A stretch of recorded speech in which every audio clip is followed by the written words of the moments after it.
When I walked into my own home, the last thing I expected to find was my wife, tangled in the arms of her lover. My heart shattered as I realized the woman I loved had been living a lie. But this isn't just a story of betrayal. This is a story of a man who took control, who refused to be a victim. Join me as I unravel the truth, seek my revenge, and fight to reclaim my life and my son. Subscribe and share to witness the full story of deception, justice, and redemption. "Where did you get that?" she asked, clearly shocked. "Really? I show you a picture of you kissing another man on the dance floor, his hand on your chest and your hand on his butt, and the first thing you ask is where I got it. Does it matter? Would it change the fact that you're cheating on me?" I asked my wife of 7 years. "Honey, I know it looks bad. Yes, we did kiss, but it's not cheating. You can see in the picture, we're out in the open with many others. We weren't having sex," she replied.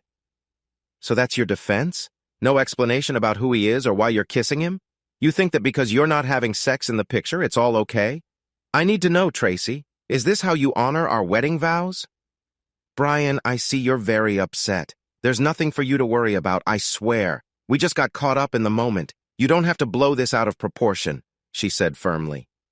"Innocent? Out of proportion? You haven't even told me his name. Why shouldn't I be upset?" I asked, my voice dripping with sarcasm. "Does it matter what his name is? If I told you, you'd probably try to fight him and he would easily beat you." "I won't let that happen," she retorted. "I see. Thanks for your honesty. You've made your choice, now I'll make mine," I responded angrily. I turned around, ran upstairs, and began packing my suitcase. She followed quickly. "What are you doing? What does it look like?" "Packing a suitcase, but why?" "Because I can't take your lies anymore. I need to get away and think before I do something I might regret," I said, my voice shaking. "Don't be silly, Brian. I know you'd never hit me. Until today, I thought you'd never cheat on me. Seems like we don't know each other as well as we thought." "Cheat? Who said I cheated? Kissing him wasn't cheating," Traci shouted. "And there it is," I said sarcastically. "There's what?" "The lie." "But I never lied, Brian. I didn't cheat with him or anyone else," she yelled. "Oh? What do you call this?" I handed her another picture from that night. "That's a picture of you doing something far more than just kissing. You want to explain that? But where? How?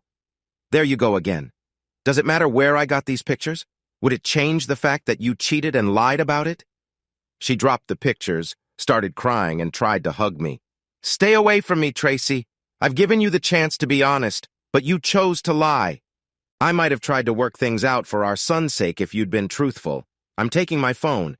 If you call me for any reason other than an emergency with Bobby, I'll block you. Got it?" She nodded, and I walked out, hurt and angry beyond words. It was Friday night when I checked into a motel. I planned to use the weekend to think. If I divorced her, Bobby would come from a broken home, and I'd end up paying child support and alimony. Basically, I'd be paying her to be with other men. I wished she had at least given me an explanation or an apology. I thought it would be best to be apart and think about our future. I missed my wife and son terribly and cried myself to sleep. By noon the next day, the texts started coming. After getting my college degree in engineering a while back, I worked at a local chemical lab. After 5 years, I was offered a job as facility manager at a research center 1,000 miles away. With more responsibility came a big pay increase, so we moved. We left our friends and family behind. Traci took a job at a call center for a big credit card company. There were over 1,200 employees at the call center, most of whom were women Traci's age. A year after our move, Bobby was born. I encouraged her to stay at home since I earned enough, but she loved her work friends. Her work friends quickly became our friends. We were part of a group of 6 to 12 couples who hung out together, sometimes at home, often at a restaurant or club. Most of the men were husbands of Traci's co-workers. I also had friends where I worked, but Traci made sure our social life mainly involved her co-workers.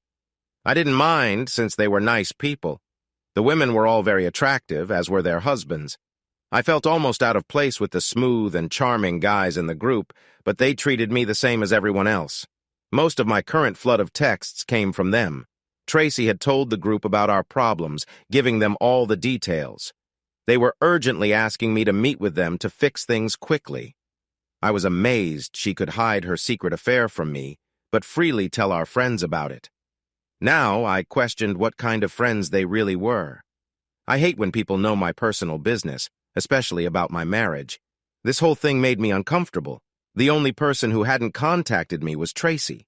She knew I would keep my promise to block her. Cassidy seemed to be leading the effort. She was Traci's best friend, and they were very close. She suggested we meet at her house on Sunday evening at 6 o'clock. My analytical mind thought it might be a trap. My car could get blocked, or the guys might try to stop me if I wanted to leave early. I texted back that I'd meet them at the Angus Steakhouse restaurant instead. They had to take it or leave it. There, I could park my car safely and leave whenever I wanted. Reluctantly, they agreed. I agreed to the meeting for a few reasons. 1, I wanted answers about why Traci did what she did. 2, I was curious about what our friends thought about cheating. Whose side would they be on? And 3, I wondered if any of them knew about her affair. Did they know? Did they help her? If so, they hadn't told me. I never back down from a problem. As a facility manager, I handle all kinds of problems and can manage myself well in almost any situation. I was ready to learn more to help me make a clear decision or put them in their place. I parked my car at a nearby store and walked to the restaurant. I guessed that the group had arrived early to plan for the talk. This made me smile. There was only one seat at the table next to Traci. She got up to meet me when I arrived. I stopped her before she got to me. If it's okay, I'd rather sit at the far end of the table away from her, I said. If that's a problem, I can sit at another table. Cassidy spoke up before Traci could respond. Sure, that's fine, Brian. Jared, can you give Brian your seat at the end of the table? Brian, please sit. You're our guest tonight, so your dinner is already paid for. Let's place our orders. We were in a separate dining area for privacy. Everyone quickly placed their orders. Before Cassidy or anyone else could take control, I was determined to get at least one answer. I handed out 2 copies of a picture of Traci kissing another man, one to my left and one to my right. I started, "You all seem very interested in Traci and me fixing our issues. I was shocked that she would tell you about our personal problems before we discussed them ourselves. This shows her lack of respect for me and our marriage." Cassidy tried to speak, but I interrupted. "Before any discussion happens, I want an answer. Look at that picture. Traci is kissing another man. She won't tell me his name. I know at least one of you knows who he is. You say you want to help us solve our problems? The help I need now is information. If none of you can be honest and give me the facts, then we have nothing more to talk about." The table was completely silent. Even Cassidy, usually very talkative, didn't speak. No one said they didn't know the man or who he was. I had my answer. "Thank you for your time. Someone else can have my steak. I just lost my appetite.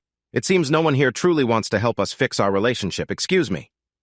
I stood up and left the table. Traci called after me, begging me to come back, but no one else did. It was clear that our friends were really her friends, not mine. Traci, Cassidy, and the others were stunned. They had planned on having a calm discussion, but I had surprised them with my firm demand. They would need to do serious planning to reach me, and they were not ready for that at the moment. I hadn't mentioned it at the restaurant, but I'd already checked out of the motel. I went through a fast food drive-thru and got some food. When I got home, I spoke with the babysitter Traci had hired for the evening, paid her, and thanked her. Then I quickly ate and moved my clothes and personal items to the spare bedroom. Over the weekend, I had bought new locks for our front and back doors to change them. I put the locks on the spare bedroom and hall bathroom doors, keeping the only keys. I did this not to avoid arguments with Traci, but because I didn't want her trying to flirt with me in the shower or at night.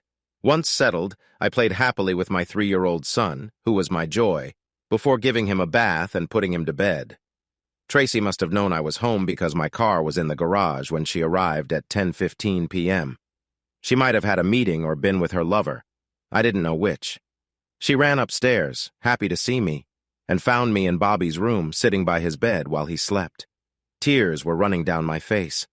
I motioned for her to be quiet so we wouldn't wake him up. After I closed his door, she tried to hug me, but I stopped her. She still smiled and said, "I'm so glad you're home. Let me fix you something to eat. We have a lot to talk about." "I already ate, but thanks." "Where were you? With your lover again?" I asked. "No, I was at the steakhouse. They can confirm it. They were helping me find the right words to fix things between us. I have a lot to say to you, she explained. I'll talk to you after you give me your lover's name. If you can't do that, there's nothing to discuss. I can't. I just can't, she said sadly. I wish you were as loyal to me as you are to him. I'll stay in the spare bedroom for now. Stay away from me and don't touch me. Who knows what diseases you might have. But I will not let your actions keep me from our son. He needs me too. If you want to talk, your first words better be his name. If you can't do that, we have nothing to say. She walked away, crying. For a week, Traci and I took care of Bobby but didn't speak to each other. Then, on Monday evening, I got a surprise when I came home. Everything seemed normal until I walked into the kitchen. Suddenly, a group of people surrounded me. It was Traci's friends. They seemed happy to see me, but also nervous. "Where's Bobby?" I asked, wanting to keep adult conversations away from him. "I took him to the sitter's house. He'll spend the night there," Traci said. "I see," I responded, surprised. Clearly, they planned this without telling me. "But I didn't see your cars." "We all parked a block away to surprise you," Cassidy said. "We didn't want you to drive away if you saw our cars." "You definitely surprised me. What's going on? Has something changed?" I asked. "Yes, it has," Traci began. "Can we all go to the living room? I'm ready to answer your question now." "Sure, but I need to use the restroom first. I'll be right there." I went to the hall bathroom, used the restroom, and washed my hands. I started recording on my cell phone and put it in my shirt pocket, just in case something important happened. Then, I went to the living room and found two more people there. One was the man Traci had cheated with, sitting next to a younger woman. Traci started, "Brian, you've met everyone except Elliot Franklin and his wife Gail. They're longtime friends, but you've never met them. It might be a shock, but we thought this was the best way to tell you his name. If you try to hurt him, the guys here will stop you. We want to avoid anyone getting hurt tonight." "So you finally give me a name? It's too late to worry about me being hurt, isn't it?" I said with sarcasm. "None of you cared if I was hurt. You only cared about protecting him. Don't worry, I won't touch him. I don't want any diseases he might have given Traci." Everyone groaned in frustration. Cassidy stepped in. "Brian, we understand you're angry, but there's no need for bad language. Can we talk calmly as friends? We're giving you what you asked for. You wanted his name, and now you have it. We thought you might want to talk to him, so we arranged that too. Elliot doesn't need me to speak for him. He can speak for himself. Our job tonight is simply to make the introductions." After being introduced, Elliot stood up and held out his hand. "I think we've started off on the wrong foot," he said. "I hope by the end of this meeting we can at least be civil to each other, if not friends. I promise to treat you with respect and courtesy and hope you'll do the same, Brian. May I call you Brian?" He offered his hand to me. I didn't shake his hand. I kept my hands at my sides. "First, since we just met, Mr. Franklin, I prefer you call me Mr. Wilson. I can't see us being friends. Second, you promised to treat me with respect after already disrespecting me. Am I supposed to ignore that and be nice to you?" "Fair enough, Mr. Wilson. I was talking about our conversation tonight, not the past. If you allow me, I'd like to talk about what happened between me and Traci, your wife. Don't say her name in front of me or call her my wife. That title may not last. I'm thinking about divorce, as you probably know." "How should I refer to her, Mr. Wilson?" "Call her the woman I married for now." "Very well, Mr. Wilson. I'd like to talk about what happened between the woman you married and me. I hope I can explain in a way that makes sense to you." "I'm listening, Mr. Franklin. Go ahead," I said. The self-important man took a deep breath and began. "Look around this room, Mr. Wilson. What do you see? I'll tell you. You see a room full of very attractive men and women, including the woman you married and yourself. Do you think that's by accident? Don't you find it interesting that your closest friends are more attractive than average? This group came together like birds of a feather. As our friendships grew, so did our closeness. Everyone here is in a happy, committed relationship. That's our main goal. Once everyone feels secure in their relationship with their partner, we believe nothing can tear us apart. And we all feel the same about you and the woman you married." As I looked around, I noticed that the women were dressed to look their best. They all wore big smiles like they were trying to appeal to me. He went on, "Take my wife, Gail, for example. She's as beautiful to me as any other woman here. We plan to stay together forever.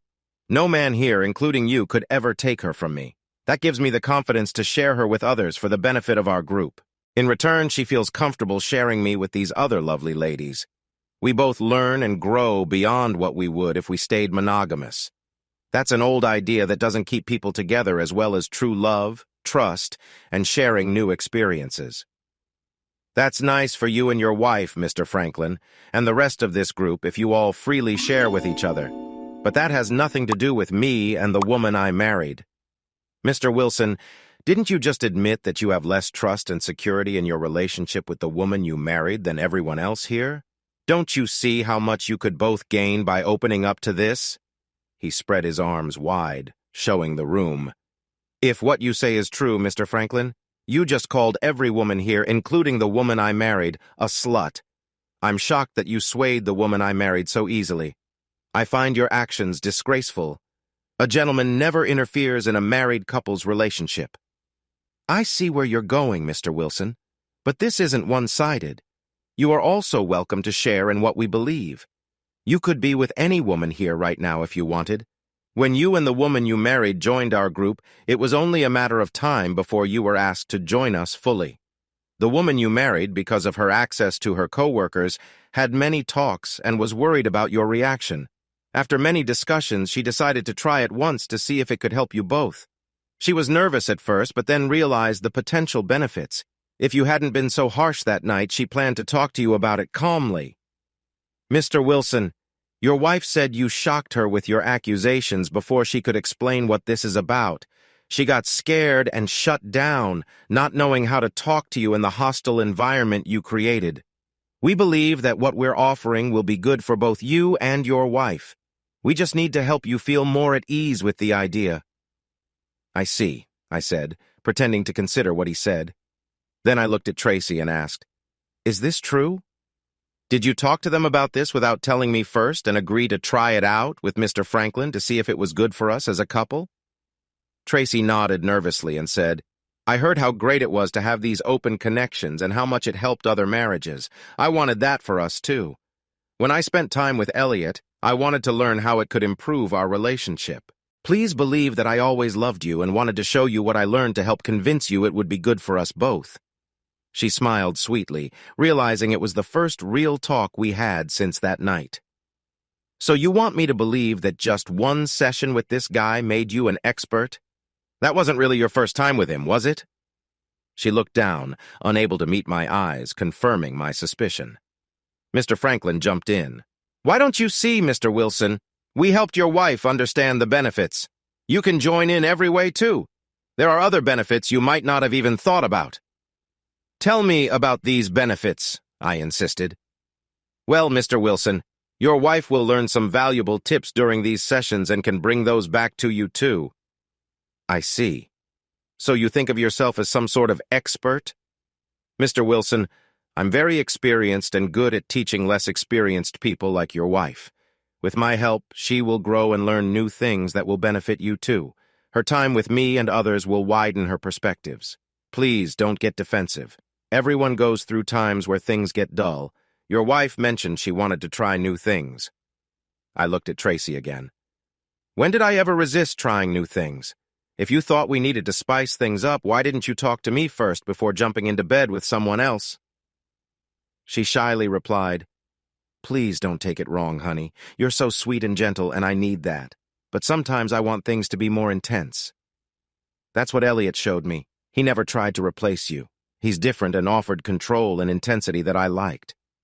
I struggled to stay calm, feeling a storm inside. If I ever thought Traci and I could fix our relationship for our son's sake, that thought was now gone. Outside, I stayed calm. I decided to gather as much evidence as I could to fight back and cause chaos in their lives for ruining my happy home.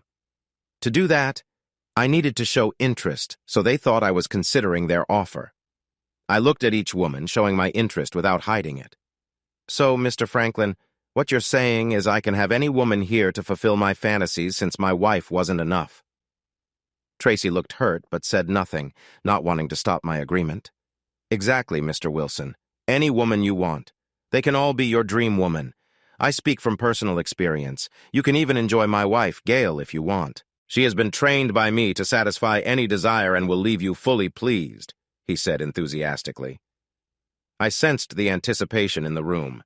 Normally, Traci could sway me, but not tonight. "Before I decide, I'd like to see what each one has to offer," I suggested. He smirked, chuckled, and replied, "I'm sure you think very highly of yourself, Mr. Wilson. I don't think you're ready for what you're suggesting tonight." "Of course not. I know everyone here. What I want to see is everyone swapping partners as you suggested. I'm calling your bluff, Mr. Franklin. If everyone can swap partners and do it right here in front of me, that will prove you're serious. My wife and I will only watch at first. The only exception is you and your wife, Mr. Franklin. I'd like you and Gail to go to the master bedroom and show me the different types of sex you talked about.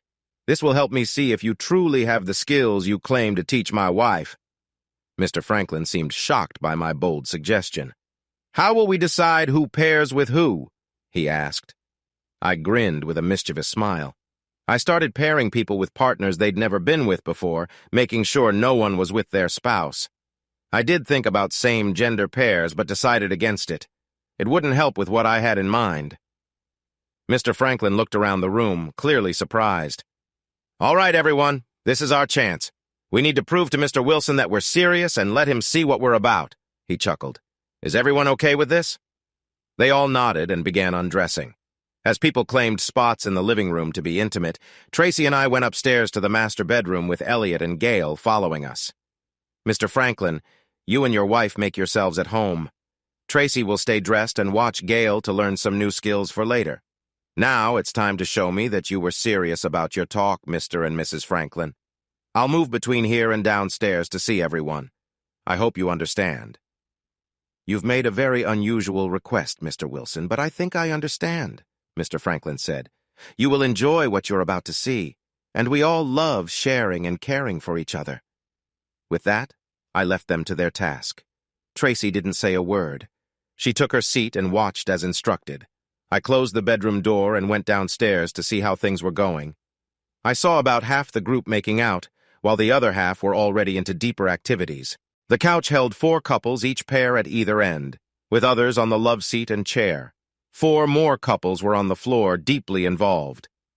I walked around, observing the bodies of the women like a hunter. I made sure my phone captured it all. It was clear that this wasn't their first time.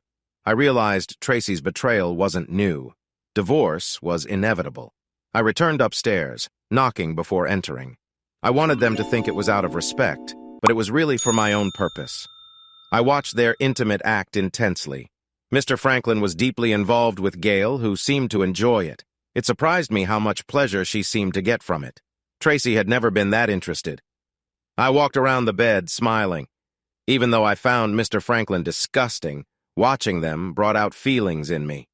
As I left, I closed the door behind me and went back to the living room. I moved carefully, trying not to step on anyone. Most of the women had fake bodies, which didn't interest me. But 4 women with natural ones caught my eye. I was fascinated by how their bodies moved. It was clear why I spent more time downstairs. The men noticed and made sure I was entertained. There wasn't a single man who wasn't enjoying himself. Maybe this was normal for them, but I knew I could never join. Despite being tempted, I couldn't bring myself to do something that would compromise me. I decided to stay calm and polite. I went upstairs one last time, making sure they heard me before they saw me. I found the man pushing himself into Gail's mouth, and she was clearly enjoying it. When I entered the room, he made loud noises as he finished in her throat. She wouldn't have tasted anything at that depth. "Impressive," I said, pretending to be interested. "You two seem close." "We should be, considering how long we've been married," he said arrogantly. "Oh? How long has that been?" I asked, acting curious. 12 years next month, he bragged. I noted that detail in my mind. "Congratulations. It's clear you love Gail a lot," I said. "Absolutely," he said firmly. "No other woman even comes close. Gail is my everything. I can't think of life without her, just like you can't think of life without your wife." He smiled at Traci, who smiled back, thinking they had changed my mind. I enjoyed the performances downstairs. 3 ladies especially caught my eye. "It will be hard to choose one," I said. "Why pick just one?" We could arrange for you to have all three when you fully join us, Mr. Wilson. 3 women at once? I've dreamed of 2, but never dared to think of 3. You sure know how to persuade a man, Mr. Franklin? I hope those girls will be doing more than just persuading you soon, Mr. Wilson, he added. Everyone downstairs is getting dressed now. Why don't you two join Traci and me when you're ready? Traci? I extended my hand to her. I remembered to wash it later. Touching her bothered me. 10 minutes later, we were all together again, fully dressed, though not as sharp-looking as before. Traci and I stood facing the group. They seemed pleased with my more cooperative attitude. Well, Mr. Wilson, or may I call you Brian now? He asked. Brian's fine. I agreed to gain their trust. Thank you, Brian. Do you see our group in a better light now? Will you and Traci join us more closely? You won't regret it. Your marriage will get stronger, I promise.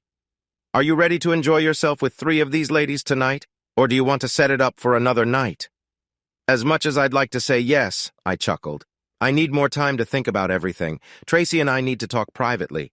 Once we've sorted things out, we'll give you our answer. Is that okay? He forced a smile. He didn't expect a delay, but had no choice. Of course, he said, trying to be nice. Take all the time you need. Then he nodded. Gentlemen? 3 big men grabbed and held me. I couldn't move. Though I was restrained, I didn't feel they would hurt me. It was just a surprise. Traci then took my phone from my pocket and started deleting all the videos. Please understand, Brian, we want to trust you. Really, we do. But we have to protect ourselves. You recorded tonight's events on your phone. We can't trust you that much yet. Traci nodded at the man. He asked her, It's all gone? Traci nodded and said, Yes, there are no recordings of tonight. Then she put my phone back in my pocket. It was clear she was already fully with them. She would go against me to please them. I showed the defeated look he wanted to see. Mr. Franklin continued. There now, Brian, don't be so down. I believe you kept a recording to help you choose who to be with first. But we can't take that chance. There's too much risk. But I'm sure you saw enough to decide without a recording. Each girl here can leave a lasting impression on you. Let us know your choice soon, all right? He patted me on the back and the group quietly left. Some of the ladies flirted with me as they left, making a phone gesture. After the last one left, I grabbed my keys and headed to the garage. Where are you going? Traci asked. To pick up Bobby, if that's okay, I replied. I was hoping we could reconnect physically tonight. Watching them have sex on our bed got me excited, and you had a clear reaction, too. Why don't we do something before picking him up? Besides, he's expected to spend the night elsewhere. There's no rush, is there? She said with a flirty tone, playing with her hair and licking her lips. I miss my son. Clearly you do not. I'll be back soon, I said. She put her hands on her hips, clearly annoyed, but I didn't pay attention. I went out the door and drove to the Angus Steakhouse restaurant. I was really hungry because I hadn't had dinner yet. I remembered the tasty meal I had there last time but didn't get to finish. This time the meal was great. I took my time enjoying the tender beef and thought about everything that happened tonight. I hoped everything would work out as planned. Only time would tell. Kind Mrs. Stevenson thanked me a lot for the big tip I gave her. She usually gets paid by the hour, but I wanted to make sure she would help me out again if needed. Bobby was really happy to see me, and I made him laugh all the way home. I gave him a bath, fed him, and put him to bed. Traci said she was making something small for us to eat since we both had not eaten. I told her I had already eaten and that she should just take care of herself. She seemed upset by my attitude and stayed away from me, worried Bobby might hear us argue. It was Monday night, and we both had work the next day, so I got ready for bed. Traci wanted to talk. What's going on, Brian? You seemed really interested in Elliot's idea for our group. We were both excited after everything that happened, but then you just ignored me. What's up? I'm glad you asked. Let me answer with some questions. Maybe your answers will help you understand, I said. Okay, go ahead, she replied. Right before they left, 3 men grabbed me in my own home and you didn't say anything. Is that true? It wasn't like that, she argued. Really? Did 3 men grab me in my own home? Yes or no, Traci? Yes, but... I interrupted her. Yes, they did. And did you say anything to the others who also stayed quiet? Yes or no? No, she said softly. We're getting somewhere. Now listen carefully. Did I ask you to take my phone and delete things off of it? Yes or no? No, she said quietly. Okay, now this is a long question, so listen closely. You didn't stop them from grabbing me. You also took my phone and deleted stuff, not because I asked, but because someone else did. Is that true? Yes, she admitted. Good. We're almost done. Since I was in the room and didn't hear anyone ask you to delete things from my phone, you must have agreed to do it earlier without telling me. Is that true? Traci looked down. Yes, that's true. I didn't think of it as betrayal, but it feels like it now. It is a betrayal, Traci. So why did I ignore you? Your own answers explain it.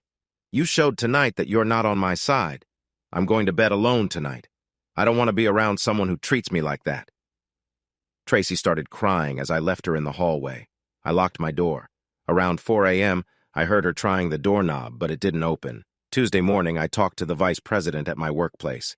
Dan, do you know a good divorce lawyer? Someone who will fight hard for a husband? Please don't tell me this is for you, Brian, Dan said. Sadly, it is. I thought you might know someone good. I'm friends with Ted Russ. He's our contact with our legal firm. Let me call him and get back to you. Thanks, Dan. And no need to say it, Brian. This stays between us. That's good to hear. Thanks, Dan. I called the office of B. Thorenson, as Ted recommended, and set up a meeting at 2:30 that afternoon. It turned out that B stood for Beatrice. She told me that most of her clients were women, but she fought hard for all her clients. She agreed to take my case and believed I was in the right. She informed me that I'd have to pay child support for 15 years until Bobby turned 18. College expenses might also be included. I told her I had no problem providing for my son. I was hoping for at least 50/50ths custody, switching every other week or twice a month. She couldn't make any promises, but promised to fight hard for me.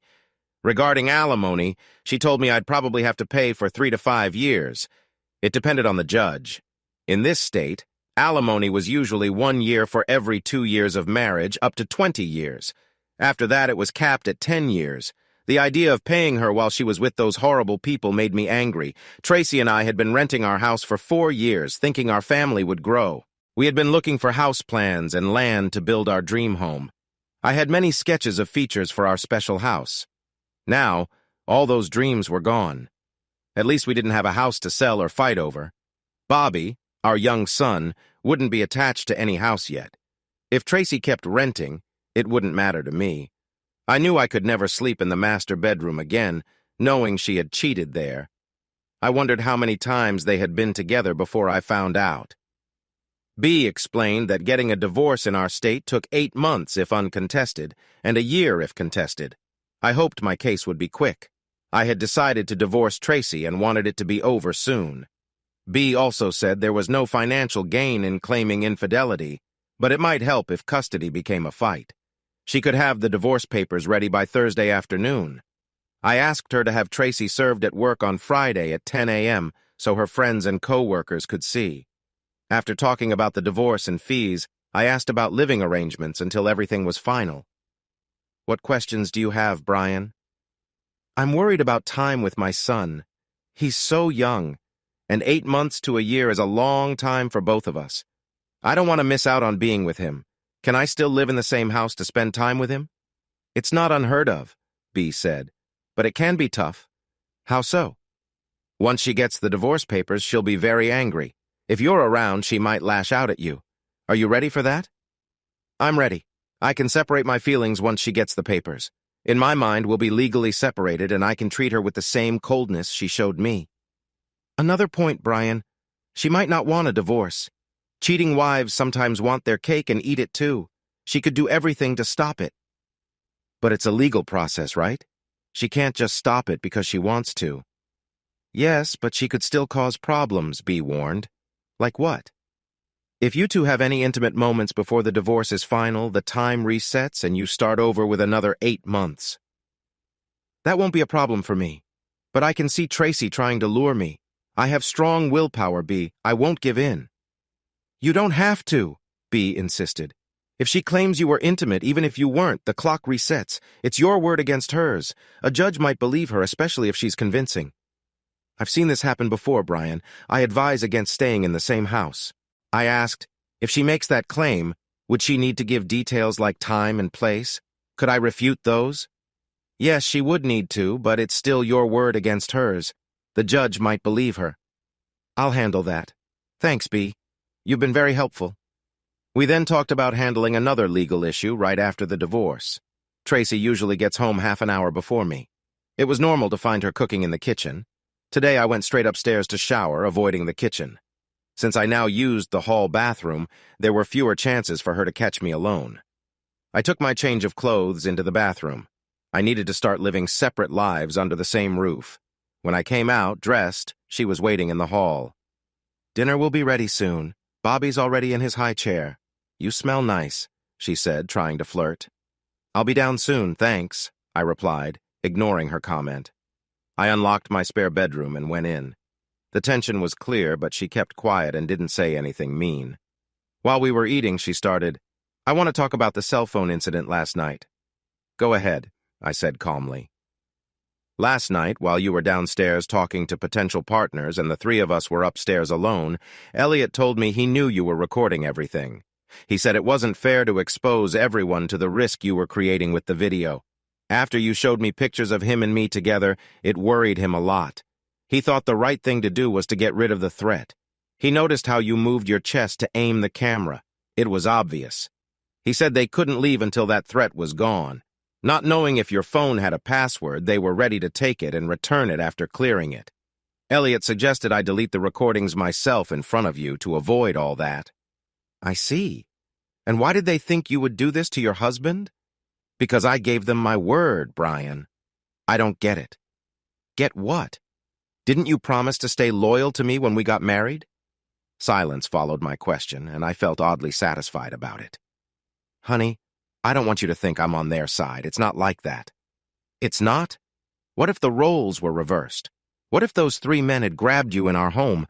Do you think I would have just stood by quietly? What other choice would you have had, Brian? Three of them could easily overpower you. That's true, but that wouldn't have stopped me. I might have been beaten, but not without fighting hard first. I would have fought for you because I would be on your side. We used to be a team, you and I. Last night, you didn't act like my wife. You acted like one of them. I'm sorry you don't see it my way, Brian. I've explained about the cell phone. I don't know what else to say. There's nothing else to say, is there? I replied with a bit of sarcasm. About that, you're right. How did you get those pictures, Brian? I want to know. I'm sure you do. Wouldn't it be interesting if one of your friends wasn't as loyal to your cause as the others? What if someone in your group sent those pictures to my office? How would you feel about that? Who? Please tell me. Was it a man or a woman? She asked urgently. I can't say, Traci. Why not? I gave my word, I replied with a big grin. She realized she was getting nowhere with this line of questioning, so she changed the subject. Did you enjoy watching all the intimacy last night? Wasn't it exciting? I'm not into group activities like that. All I saw were people acting like animals. My body might have reacted, but emotionally it was empty. Exactly, Brian. It's not meant to be emotional for them. All the feelings and love are saved for their spouses. What you saw was just physical. Because it's within our trusted group, it's safe from disease. We've been invited to join. It's a great chance for us to grow closer and learn new things. It will make our marriage stronger. How's it working so far? Our marriage is hanging by a thread. I feel closer to you already, I added sarcastically. Don't be like that. You haven't even tried it. How do you know what it's like? Try one of the girls, or even three, as Elliot suggested. I won't mind. I might even watch if you'd like. Traci, has our sex life been so boring that you think we won't survive as a couple without inviting others into our bedroom? I didn't say that. It's not about survival, but don't you want more than just to get by? Shouldn't we take chances to make our marriage better? What's the harm in that? The harm is in breaking the trust we once had. Instead of making our marriage better, you're tearing it apart. Maybe no one else sees loyalty as important, but I do. Your friends don't value it as they showed last night. I don't trust you anymore, Traci. Since those pictures, I keep wondering who you might be with today. You've shown you can do whatever you want behind my back. If this means so much to you, why didn't you talk to me first before being with another man? Because this is how I knew you would react. I thought if I tried it first, I could bring what I learned back to you. Once you saw the improvement in me, I thought you'd see the value and agree. So you and that jerk think you know better, and that I need to be slowly taught life's truths. How kind of you to share your superior knowledge with me." "I had no idea how lucky I was," I said with sarcasm. She noticed right away. She replied, "Why don't you let me show you what I've learned? From my time with Elliot, I picked up some techniques, and I paid close attention to Gail last night as you asked. The whole point of this is to make our love life better, not worse. Let me show you right now. I promise you won't regret it," she said enthusiastically. "Every time I look at you, I see your mouth on him. That doesn't make me want to kiss you. If you opened your legs for me, I'd see him there too, and his stuff coming out. All you'd be giving me is someone who's been with another man." "You don't own me, Brian. You never have and you never will," she said firmly. "You're right. I never said I owned you. I thought you were mine because you said you gave yourself to me. Now you've given yourself to another man. You've broken something in me, Traci, and I don't know if it can be fixed." She started crying again. She didn't start another conversation until Friday. I spent all my time with Bobby. I didn't hesitate to change his dirty diapers and never asked her for help. We almost made it a game to see who would end up giving him his bath. Bobby loved all the attention, and I was happier for it too. For several days, I looked up the names Elliot and Gail Franklin. I wanted to find their link to the group. I almost found nothing. I did find one, Elliot Franklin, a homeless man who got arrested for bothering people for money downtown. The picture and age were not even close to the man who was with Traci. I would try to find out more about them. I had Traci served at 10 a.m. on Friday because I was going to a meeting of facility managers. We meet every 3 months for a few hours, including lunch. Many contractors come to the event to offer their services to our members. If Traci called, my secretary would confirm my absence, and I left my phone on silent. I'd only answer for a work emergency. I wasn't avoiding Traci. I just wanted her to have time to deal with the shock before we spoke. When I got back to work, I called her back from the many messages she left. I could hear her walking quickly away from others when she answered. "It's about time. Are you serious? Having me served in front of my friends? Do you know how embarrassing that was? Are you really divorcing me over this? I told you it was nothing, Brian. When will you understand that? Why haven't you answered your phone? Why won't you talk to me about this? My secretary should have told you I was in a meeting. I just got back to the office and returned your call right away. I have a job, you know. It doesn't stop just because you want to talk. And when did I refuse to talk to you? You're the one who hasn't talked to me for the last 2 days. I never refuse to talk. I'm talking to you now, aren't I? But we both have jobs, so why don't we talk after work? We can talk about anything you want then." She started crying on the phone. "I don't want a divorce," she cried. "Please, Brian, don't divorce me." "We'll talk tonight, all right, Traci?" "All right," she said, sniffling. "I love you. Tonight, then. Goodbye, Traci." I only had one more meeting left at work. It was about a lab with problems. I called our contractor to fix it. Having good people makes work easier. I finished an hour early because Fridays are usually less busy. Most people don't want to handle problems late on Fridays. However, I knew I had to face this one. Preparing myself, I picked up Chick-fil-A for dinner and texted her that I did. She arrived soon after I did. I grabbed the diaper bag and brought Bobby inside from her car. She hugged me tightly while I held our son, knowing I wouldn't push her away and upset Bobby. I put him in his high chair and helped feed him. Toddlers can be very messy eaters. He's at the age where he likes to throw his food, so there wasn't much left on his tray to toss. She thanked me for the takeout. We both chatted with Bobby happily, though she had some tears in her eyes. I spent most of the evening with him in sight, until it was time for bed.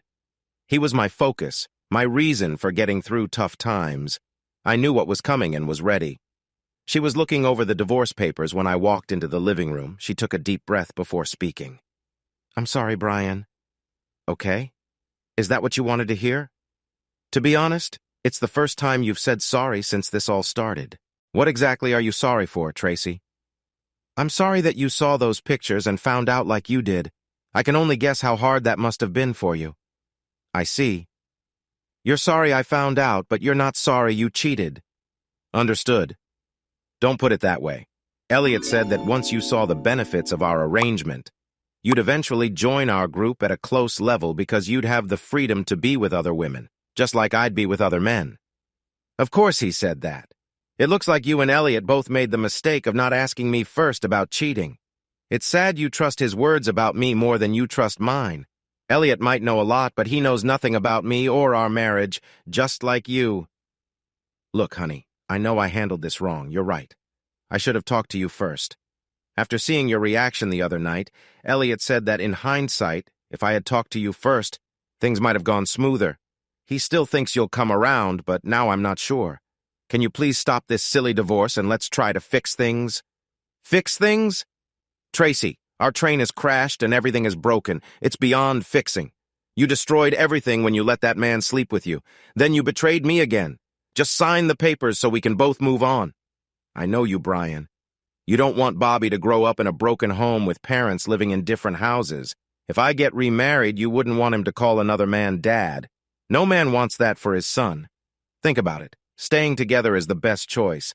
I'd hate it if he called another woman mom if you remarry. Maybe you're right, but you should have thought about all that before you broke your promises, not after. It would hurt me to hear him call another man dad. But it's better than living in a home full of lies and cheating. Even if we stayed married, I would never join your group of people. They might look good, but they are disgusting to me. You would still be with other men, but it would never be me. I can't be close to you again, Traci. Remember that. You don't mean that. You're just trying to hurt me, and it works. What if I quit that group for good? Swore I'd never see them again? What if I stopped being friends with them? I love you and Bobby. I'm desperate. You two mean everything to me. I'm sorry you think I've turned away from us, but that's not true. I value you both more than anything. I hear you, Traci, but I don't believe you. You've already lied. I can't trust you. It's too late. Just sign the papers and end this. Never!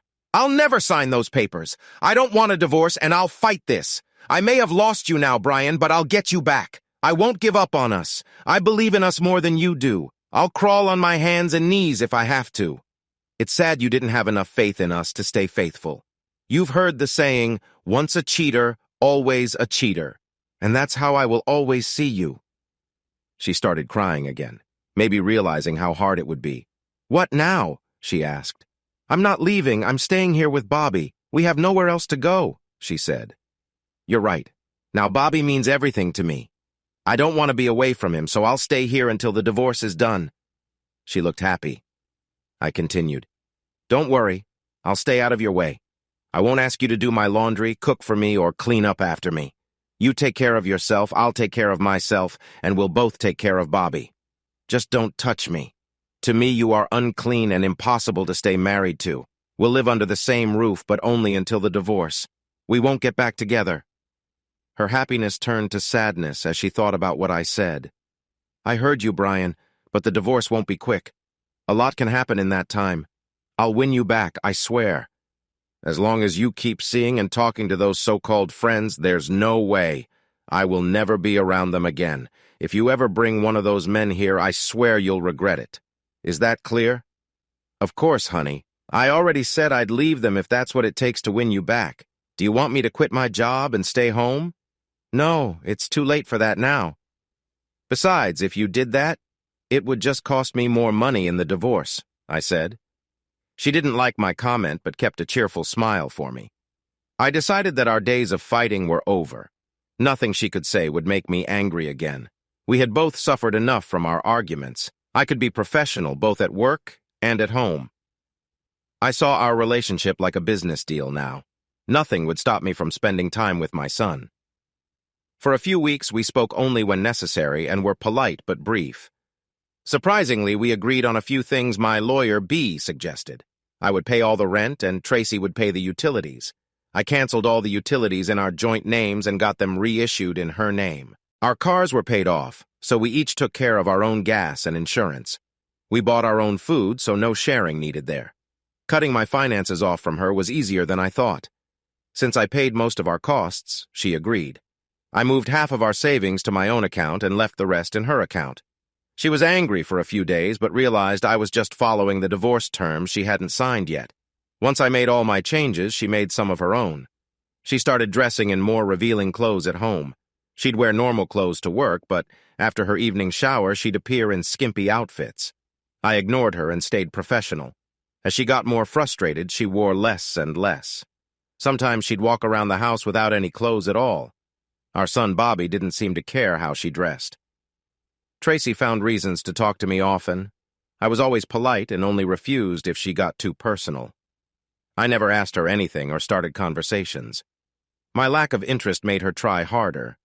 For example, after Bobby went to sleep, she would leave her door open and make loud noises, hoping I'd notice. I chuckled to myself each time and thought about her lover. I never felt aroused by her actions. I had my needs too, but I took care of them privately. One day, while looking for socks, I realized some important photos were missing. I searched everywhere, but they were gone. I knew who took them. Examining the lock on my door, I saw tiny scratches. She couldn't have picked the lock herself. She must have called a locksmith. I bought new locks for my bedroom and bathroom the next day. I kept the only keys. She didn't know that I knew she could get in. Her actions showed me again that divorcing was the right decision. I wondered if she would lie about her affair with Elliot. A few months later, she started asking me to go out for meals or movies. I always politely declined. She missed going out with friends but had promised not to see them. Then I started getting calls and texts from her friends inviting us out. I blocked their numbers to stop this. In mid-December, she invited me to her company's Christmas party. I politely declined, saying I had promised to babysit a small boy. We always attended together before. Maybe she was sad because the party only welcomed happy couples, which we were not. The next weekend was my company's party. I planned to go alone, but she insisted on taking Bobby to the sitter that evening. I left without saying a word. She followed me in her car and found me at the party. She looked as beautiful as ever and tried to make small talk in front of others, but I kept it short. Alone with VP Dan, he asked if we had reconciled. I told him the situation, and he joked that I was brave to live that way. I insisted I didn't want to lose time with my son. He understood. Leaving the party, I went straight to the sitter's home to pick up Bobby. He slept all the way home.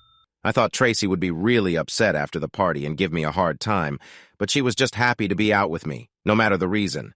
She seemed thankful for the little bit of attention she got in public. Whenever Traci came home, she would take off all her clothes and stay naked until bedtime. She often walked in front of me this way while I was watching TV or looking at my phone. To make the house cooler, I used my engineering skills to tweak our thermostat, so it showed a higher temperature than it really was. My goal was to make her wear more clothes. It worked a little. She started wearing thin stockings with a tiny belt and see-through underwear and bra.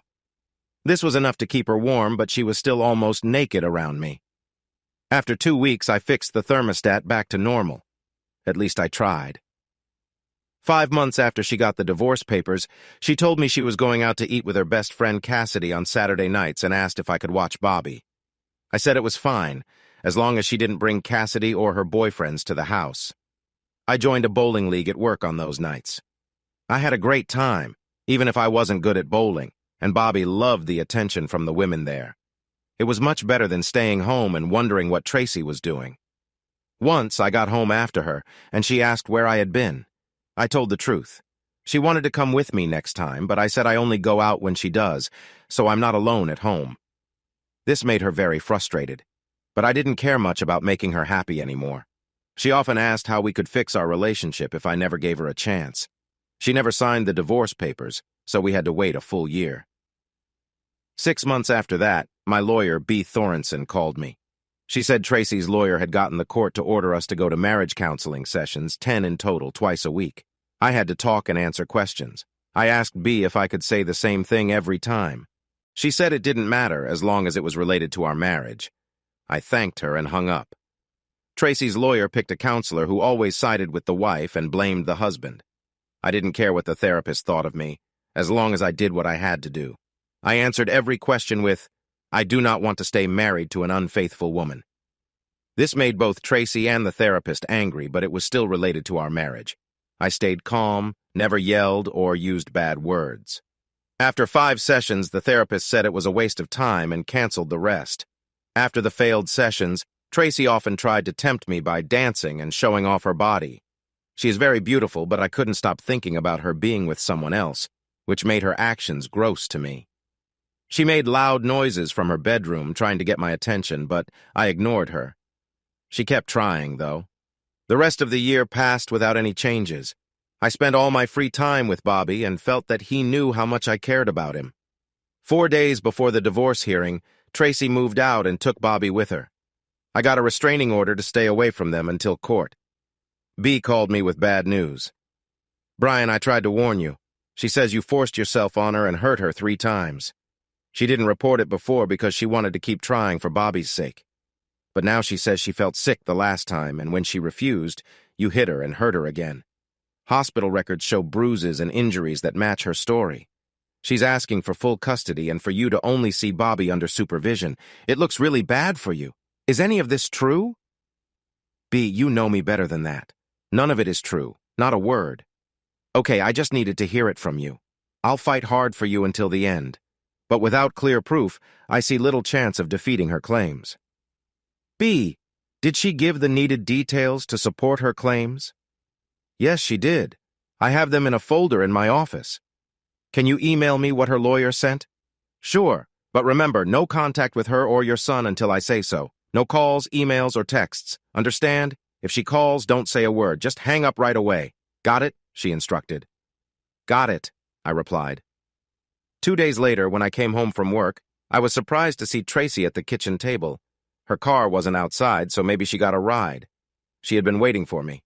I didn't know why. My first thought was to leave to avoid breaking the restraining order, but she shouted before I could go, "Brian, turn around and listen to me if you ever want to see Bobby again."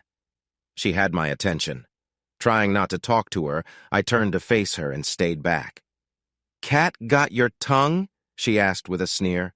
"Oh, I get it, the restraining order. Well, you don't have to say anything, just listen." I stayed calm and didn't do anything that could seem threatening. "Hand me your phone first so I can turn it off." I put it on the table. She grabbed it and turned it off to make sure it wasn't recording. She went on. "I tried to get you to come back, but you were so stubborn. I had to make things up.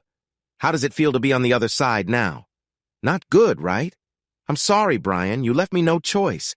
I had to lie about us to get full custody of Bobby. I even lied that you hit me. We know you've never hit me, not even once. But I needed to make sure Bobby would stay with me, and you'd only get a little time with him. It hurts to be mean, but it gives me power to bargain with you." Traci cleared her throat and continued. "If you call off the divorce and go along with our friends, I'll cancel the restraining order. We can live together again, and Bobby will have both parents under one roof. Think about it, Brian. What's not to like? I'd show you new things I've learned. It might be too much at once, but what do you say? Will you come back to the real world with me? You'll have a great time, I promise." I looked her in the eyes, making her think I was considering her offer. "So if I go along, I will get to see Bobby without any trouble? Why would I keep a loving father from his son? You know he loves you more than me. He always asks for you. Just say yes, Brian. Just say yes, and our problems will go away," she urged. "I miss Bobby so much. My life is unbearable without him," I cried. "One word from you will fix everything," she pressed. "Give me some time to think. I need time to figure out how to share you with others. Just some time, okay?" "Okay, baby, I hear you. You always have to think things over. We go before the judge in 2 days.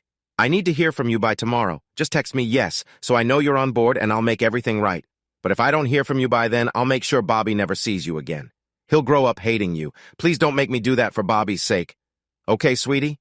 Do the right thing for him." She hit me where it hurt most, my son. Nothing else matters more to me. "I'll answer as soon as I can. Now please leave," I said. She walked by with a smug look. She knew she had trapped me. I waited until she left. I saw her get into a shiny Lexus with Elliot Franklin driving. He must be crazy about her. I had a lot to think about. B told me I didn't need to be at the divorce hearing, but I wanted to be there. As I left the men's restroom to go to the courtroom, Traci appeared and sneered. "You had your chance, idiot. I'm going to destroy you in there.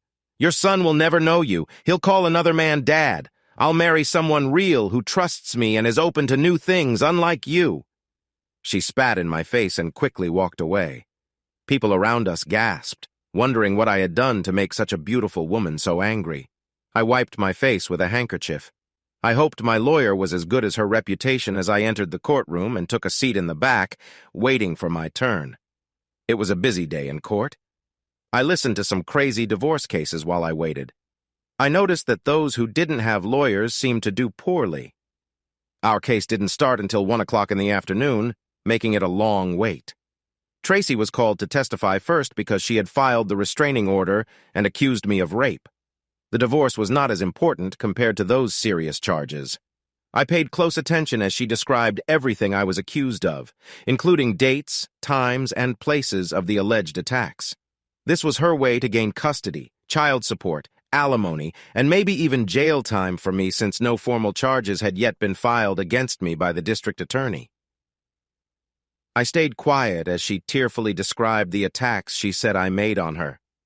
She gave details that her lawyer didn't even ask for. My attorney quietly doodled flowers on her notes. Traci's lawyer painted a picture of me as a violent person who shouldn't be allowed to take care of a child.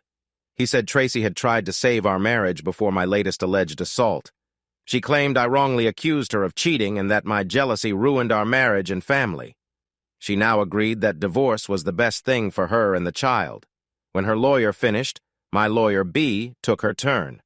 I want to make sure you are absolutely certain of the dates, times, and places you mentioned, Mrs. Wilson. Is there any chance you could be mistaken? B asked seriously.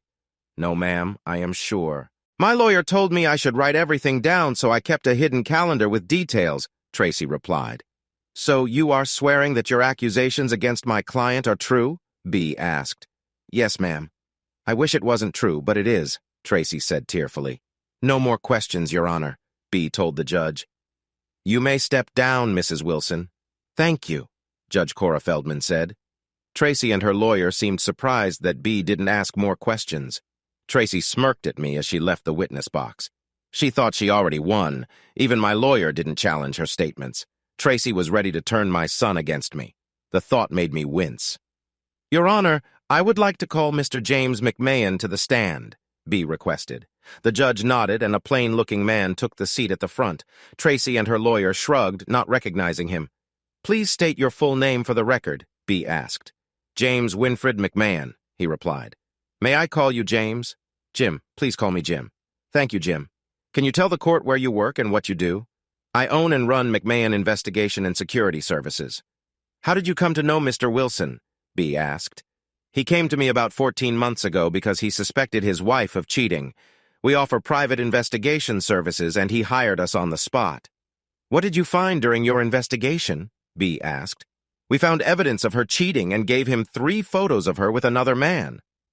Are those photos the only copies? B continued. No, ma'am. We keep all photos and videos in secure cloud storage. We follow strict rules and are licensed agents respected by the courts. Mr. Wilson only has copies. Do you have other copies with you? Yes, I do. I can certify these are copies of the originals. Your Honor, we would like to enter these photos into evidence, B said. The judge accepted the photos, looked at them, and handed them to the bailiff. Thank you. Now, Jim, was that the only work you did for Mr. Wilson? No, ma'am. He was worried the affair was continuing and asked for advice. I suggested installing hidden cameras and microphones in his home to monitor activities. These devices could capture phone calls and meetings. And did Mr. Wilson hire you for that? B asked. Yes, he did. We installed the equipment the next day, Jim replied. Objection, Your Honor, Traci's lawyer interrupted. I see where this is going. Before we go any further, I ask the court to rule that any evidence from these hidden cameras is not acceptable. Mr. Wilson could have changed or edited the recordings to make things look worse for my client. This is not fair. Judge Cora Feldman listened and glanced at B. Before I decide on your objection, I'd like to see if there's a good reason. Counselor Thorenson? Thank you, Your Honor. Jim, can you explain to the court what kind of surveillance system you set up in Mr. Wilson's home? Sure. The cameras send the videos wirelessly to a laptop hidden under the house. The laptop is connected to a wired Ethernet hub, which sends all data to our secure cloud servers. Mr. Wilson can't access the raw recordings. The laptop doesn't keep any local files except the web address where the videos are sent. The only way Mr. Wilson or anyone else can access the files is through my company. I recommended this setup to ensure the evidence is always secure. We give Mr. Wilson any information that might help him. He just changes the camera batteries once a month. Judge Feldman smiled and nodded. I've seen you here before, Mr. McMahon. Your company has a great reputation. Objection overruled. Thank you, Your Honor, B said, pleased. Jim, you have heard Traci Wilson accuse my client of assault. She handed him a paper. These are the dates and times of the supposed attacks. Do her claims hold any truth? No, ma'am, they do not. How can you be certain, Jim? When your office gave us the dates, times, and locations, my team reviewed the recordings from those times. Every single time, the videos show a peaceful home. Mr. Wilson is happily playing with his son, and Traci Wilson is in another room. There were no signs of violence in the recordings. Traci and her lawyer looked at the floor and avoided eye contact. Their case was falling apart. Jim, do you have anything else to say about the claims against Mr. Wilson? Yes, ma'am. I have a transcript of a call made by Mrs. Wilson the day before she moved out. It's just her side of the conversation, but she says she hates having to do this to her husband, who she says she loves, but she planned for someone else to hurt her so she could blame him. She said she would use it to get her way. Objection, Your Honor, hearsay, her lawyer snapped. I can provide the original recording of her voice if needed. This transcript matches what she said on the phone to someone who was not her husband, Jim said firmly. Traci's lawyer sat down and had no further objections. B said, Thank you, Jim, for your expert testimony. No further questions, Your Honor. And she sat down. Judge Feldman turned to Traci's lawyer. Would you like to ask this witness any questions? Defeated, he said. No questions, Your Honor. Judge Feldman addressed Jim. You may step down, Mr. McMahon. Thank you. After Jim took his seat, the judge continued. I see what's happening here. An innocent man is being accused of crimes he didn't commit to get full custody for the mother. Mrs. Wilson has lied under oath, which is a serious crime that can lead to up to 36 months in prison. This hearing's record will go to the district attorney for possible charges. I grant full custody to Mr. Wilson. Mrs. Wilson will have visitation rights as decided by Mr. Wilson. I advise you to allow her generous visitation. Your child needs his mother. I nodded in agreement. The judge continued. Regarding alimony, I almost decided against it because of Mrs. Wilson's actions. But I have a heart. Alimony of $1,000 a month will go to Traci Wilson for 3.5 years. Each keeps their own vehicles. The checking and savings accounts will be split based on the balances when the divorce was filed. Each keeps their retirement accounts. Since Mr. Wilson has primary custody, no child support is awarded. Mr. Wilson, do you want to stay in the current home or move? I stood up. Your Honor, I don't want to stay there. Traci can rent it if she wants, but I'll move out. Very well, Mr. Wilson. The lease for the current home will be decided by Mrs. Wilson. Mrs. Wilson? Traci stood up with shaky legs. You have up to 8 hours to bring the child back to Mr. Wilson. If you don't follow this, you will be breaking the court's rules. Do you understand? Yes, Your Honor, she cried. All right, the judge said. I suggest you make plans to do this before you leave today. All restraining orders are canceled, and I grant the divorce in the case of Wilson versus Wilson.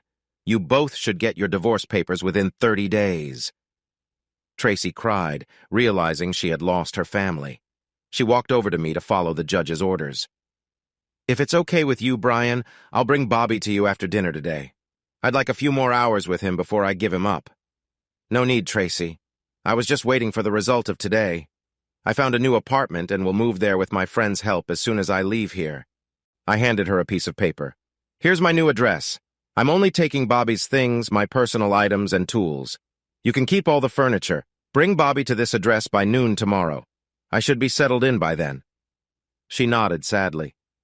I'm really sorry, Brian. I never thought it would end like this. Well, since life with me was so boring, from now on you can have the exciting life you wanted without me. Good luck with your future, I said with sarcasm. She didn't respond the same way. Brian, thank you. For what? For not going after Elliot and Gail Franklin. They're good people. It's a shame you won't know them like I do, she said appreciatively. No problem. I have no interest in Elliot or Gail Franklin. As far as I'm concerned, they don't exist. But I can tell you who I am interested in dealing with. Your company. I found out from your HR department that your company has strict rules against dating coworkers. Tomorrow, I'll sue your company for breaking these rules, which ruined my marriage and almost cost me my son. Ronald Hensley will be the main one named. He has been with many women there, breaking the company's rules. You might know him. He's your manager.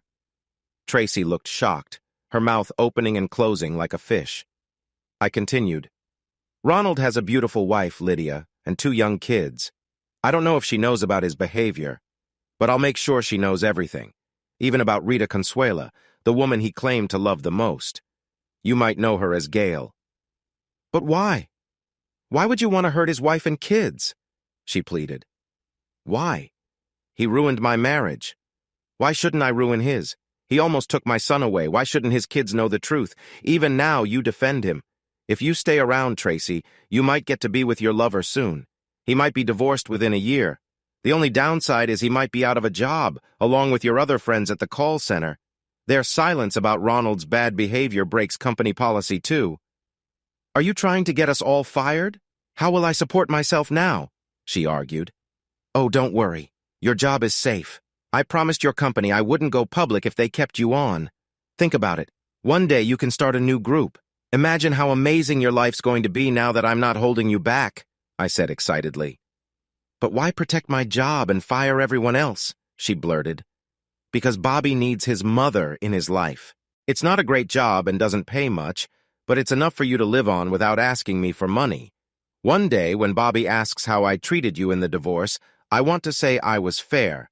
If you say otherwise, I'll show him the proof. What Traci and her friends didn't know was that I had known her lover's real name since day one. My private investigator did a great job. An engineer always solves problems with knowledge. If we don't have an answer, we find someone who does. That's what we do. My smart lawyer sued Traci's call center for $1.5 million and settled for $1 million. She kept $250,000 and I got the rest. The day I got the settlement check, I wrote Traci a check for $42,000 in one lump sum. My alimony duty was paid by her own company with a lot left over. I could now build my dream house. Word spread quickly at work. Quite a few single ladies where I work were now looking at me with interest. After getting out of this wild up-and-down marriage, I want to spend some time focused on Bobby before thinking about dating again. Finally, I'm free! Hey, audience! If you liked this video and want to keep up with more thrilling stories, make sure to subscribe to Prince Cheating Tales and hit the notification bell. You don't want to miss out on our upcoming adventures. Thanks for watching, and we'll see you in the next wonderful story.